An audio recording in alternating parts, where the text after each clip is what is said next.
నుంచి కూడా ఎన్నో మంచి పనులు చేయాలని తలపున్నా కానీ ఏవి కూడా మన చేయించుకునే వాళ్ళు లేక తిరుపతి దేవస్థానానికి సంబంధించిన అంశాల్లోనే ఎక్కువ కాన్సన్ట్రేషన్ చేయడం జరిగింది. మళ్ళీ మంచి రోజులు మనకి అద్భుతమైన రోజులు వస్తున్నాయంటే ఉదాహరణ ఏంటంటే మనకి అద్భుతమైన మ్యూజియం 5 కోట్ల రూపాయలతో మ్యూజియం ఈ రోజున ఏలూరు నగరంలో త్వరలో ఇనాగ్రేషన్ కాబోతుంది. దానికి ఎమ్మెల్యే అప్పుడు బుజ్జి గారు 2000 గజాలు స్థలం ఇచ్చారు. మళ్ళీ ఇప్పుడు చంటి గారు ఆధ్వర్యంలోనే ఆ ఇనాగ్రేషన్ జరగబోతుంది. ఇది ఒక అద్భుతమైన కాన్సెప్ట్. రెండోది 20 సంవత్సరాలుగా దీర్ఘకాలికంగా ఉన్న అండర్ బ్యూటీ విషయంలో కూడా మళ్ళీ వారి దృష్టికి తీసుకెళ్లి సమస్యను పరిష్కరించమని వారు కోరితే 30 లక్షలేంటి 60 లక్షలు ఎంత డబ్బైనా ఖర్చు చేస్తాను మీరు ఫాలో చేయండి. ఆల్రెడీ ఈ విషయంలో ఆయన ఎవరైతే రిపోర్ట్ ఇచ్చారో సీట్ ద్వారా ఆ రిపోర్ట్ ఉందో పోయిందో ఏమైందో తెలియదు. 8 ఏళ్ళు అయిపోయింది పట్టించుకున్న వాళ్ళు. వారి దృష్టికి కూడా తీసుకొచ్చేది ఏంటంటే నేను డాక్టర్ పాండురంగారావు గారు అని చెప్పి ఆయన జియో ఇంజనీరింగ్ ఎక్స్పర్ట్, అయోధ్య రామాలయానికి ఫౌండేషన్ రూపకర్త. ఒక గంటకి 4 నుంచి 5 లక్షల రూపాయలు తీసుకునే వ్యక్తి ఏలూరు నగరానికి అల్లుడే. ఆయన ఉచితంగా వచ్చి రిపోర్ట్ ఇచ్చారు. ఆయన కూడా రిపోర్ట్ కోసం వెతుకుతున్నారు. ఏమాత్రం రిపోర్ట్ దొరకకపోయినా అవసరమైతే మళ్ళీ వచ్చి మన ఊరికి వచ్చి మా మామగారి ఊరికి వచ్చి మళ్ళీ దీన్ని సర్వే చేసి మళ్ళీ అద్భుతమైన రిపోర్ట్ ఇవ్వడానికి కూడా సిద్ధంగా ఉన్నాం.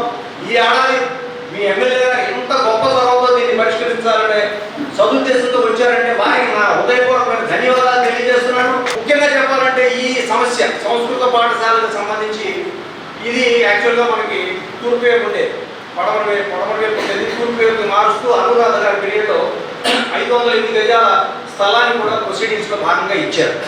తర్వాత మనం దీన్ని మార్పు చేసుకుందాము అనుకుంటే ఏ రకంగా కూడా ఎవరూ సహకరించాలి. అన్ని విధాలుగా పాఠశాల మీద ఆరోపణలు చేయటమే. పాఠశాలలో ఏ రకమైన తేడా ఉన్నా సరే ఇంతమంది విద్యులు పనిచేయం కదా, ఇక్కడ ఉన్నాం కదా, ఏదో రకమైన ఇబ్బంది కలిగి చేయటమే. ఇటువంటి నేపథ్యంలో వారు క్రూషియల్ టైంలో ఫోన్ చేశారు బడేటి చంటి గారు.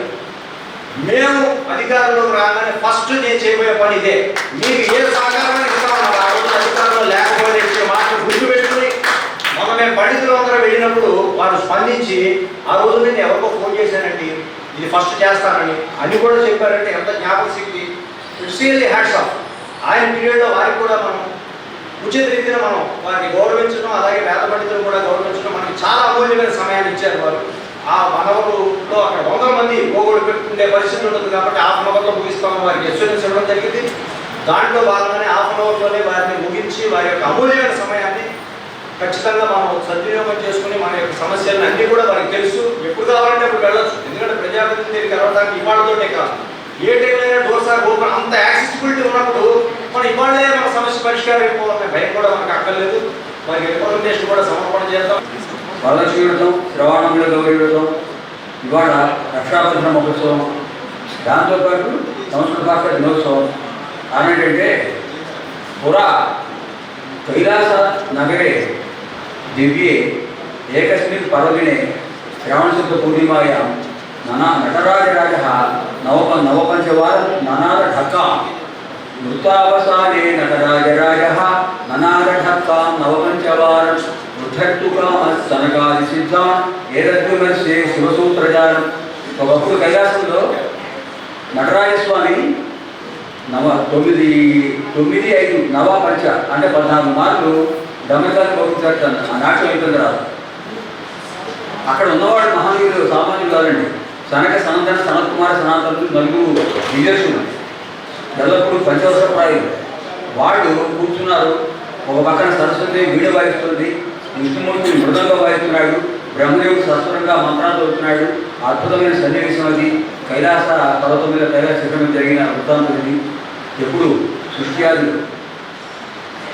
ఆయన నాట్యం చివర దమరకాన్ని భోగించాడు. నృత్య అవసాని నాట్యం అయిపోయిన తర్వాత నటరాజస్వామి ననాదం భోగించాడు. ఢక్కాం డమరుకాన్ని ఎన్నిసార్లు? నవా 9 పంచాయి 14 మార్లు. ఆ 14 నాదాలు కూడా 14 సూత్రాలుగా వచ్చాయి. ఐ ఉడ్ హృద్ ఏ ఓం ఐ ఔట్ ఐవరడ్ దండ్ యమగణనం ఝపన్ ఖడధ జపగణధ ఖప ఛట చటతౌ ఖపై చటసర్ హల్. ఇది చతుర్దశ మాహేశ్వరాణి సూత్రాన్ని.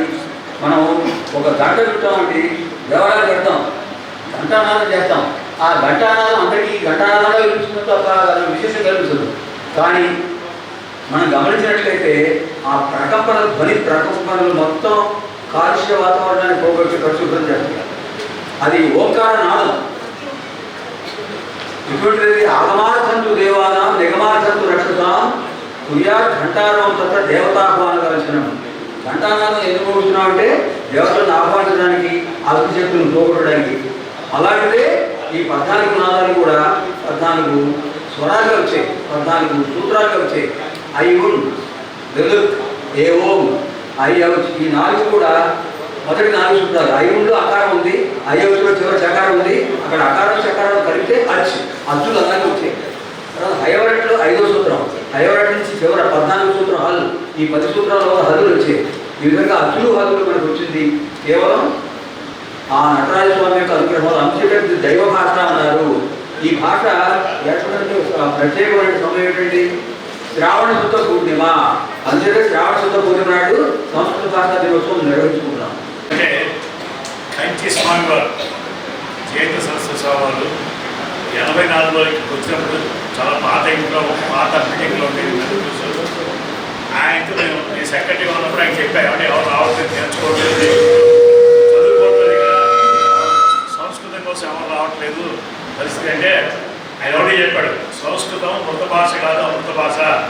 ఏనాటికైనా సంస్కృత భాష వృద్ధి చెందుతుంది, అలాగే ఈ పాఠశాల కూడా త్వరలోనే అభివృద్ధి చెందుతుంది అని చెప్పి ఆయన అన్నారు. ఆయన ఎక్కడ ఉన్నారో కానీ ఆయన యొక్క ఆశయంతో ఫలితంగానే మన పాఠశాల ఈ స్థాయికి ఎదిగింది. దీనికి నేను గర్వంగా గర్విస్తున్నాను. అలాగే ఉన్న ఈ పాఠశాల చెప్తున్న స్థలాన్ని, ఈ పాఠశాలకి ఇది కూడా గవర్నమెంట్ సంబంధించిందే కాబట్టి నామినల్ రేట్ కనుక ఇప్పిస్తే ఈ లీజు గోల్ ఉండదు. ప్లస్ 3 ఏళ్ళ కోసం 12 ఏళ్ళ కోసం లీజు అని రాత్రేమో చాలా ఇబ్బంది పెడుతున్నారు. చివరికి ఏంటి ప్రతిష్టకి ఏంటంటే ఇది కూడా గోడ కట్టుకున్న ప్రహరీ గోడ కట్టడానికి వీల్లేదు. దాదాపు డబ్బులు ఇచ్చారు, కడతామంటే ఇన్వెస్ట్మెంట్స్ కూడా ఒప్పుకోడతారు. ఏంటంటే గోడ కట్టడానికి ఆ స్థలం మీది కాదు, రోడ్డు మీది కాదు, రోడ్డు వరకు మీది కాదు, గోడ కట్టడానికి వీల్లేదు అంటే చివరికి తడిగలు చూసి ఉంటారు, తడిగలు కట్టి ఏదో అవస్థ పడతారు. ఇలాంటివి ఈ బాలారిష్టాలు తప్పించుకోవడానికి ఈ మొత్తం స్థలం అంతా కూడా ఈ సంస్థకి నామినల్ కనుక ప్రభుత్వం వాళ్ళు ఇప్పిస్తే ఈ ఎమ్మెల్యే గారు మీరు జీవితాంతం చెప్పుకుంటారు.